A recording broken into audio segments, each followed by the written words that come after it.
More damning information has come out this past week showing that New York Governor Andrew Cuomo tried intentionally to suppress data about the number of COVID nursing home deaths that he was faced with. Joining me to talk about it is Farron Cousins, editor of the Trial Lawyer magazine. No surprise. Before the got here, we were talking about this is a guy who was toying with the idea of running for president. You know why he didn't?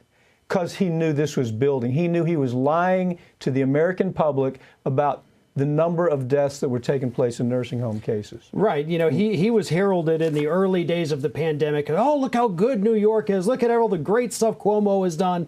And we find out now, I mean, at this point, every couple of days, more damning information comes out about how badly Cuomo not only screwed it up, but tried to cover it up. And this, the latest developments that we have here is that, yes, the Trump DOJ tried to get information from Cuomo. We need to know how many people have died in your nursing homes from COVID.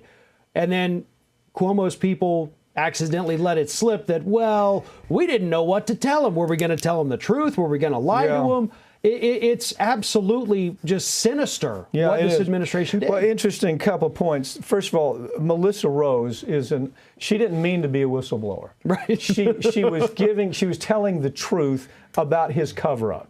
She was telling the truth about how his administration intentionally would not allow the federal government to get involved. Now, here's where it's important. This is 10,000 people in nursing homes died. 10,000 people. And so when the feds were looking at it, and when even the state health department was looking at it, they were saying, if you'll give us this information, we can help. So it's akin to murder. It's akin to manslaughter. By covering it up, the new help could not come in.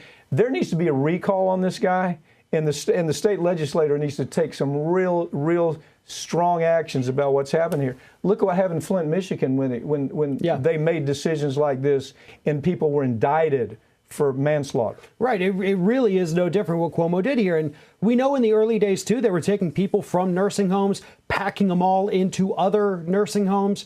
When the people would eventually die, they were trying to say that, OK, well, they had COVID, but they also had heart disease. So how about you mark it as heart disease instead of a COVID death? You know, that's the kind of thing. And we've actually seen that in other states as well. Florida, pretty notorious for it.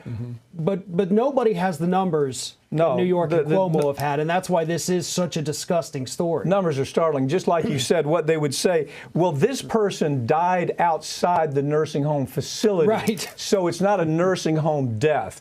They got the COVID in the facility, went to the hospital, and they died. And this creep covered it up because he didn't want to look bad. And the truth is, had he done his job, something would. Now, interesting, Lateefah James, of course, the Attorney General of there, she sees Governor in her sights. Yeah. And I think that's where he's going to have a difficult time. She's going to go after him if she's astute as I think she is. She's going to go after him. Well, what we learned, the big takeaway from all this, and yes, he needs to be indicted and investigated, but everybody's so desperate for a hero that this is the guy they were lifting up on their shoulders 10 months ago as look at how great Cuomo is.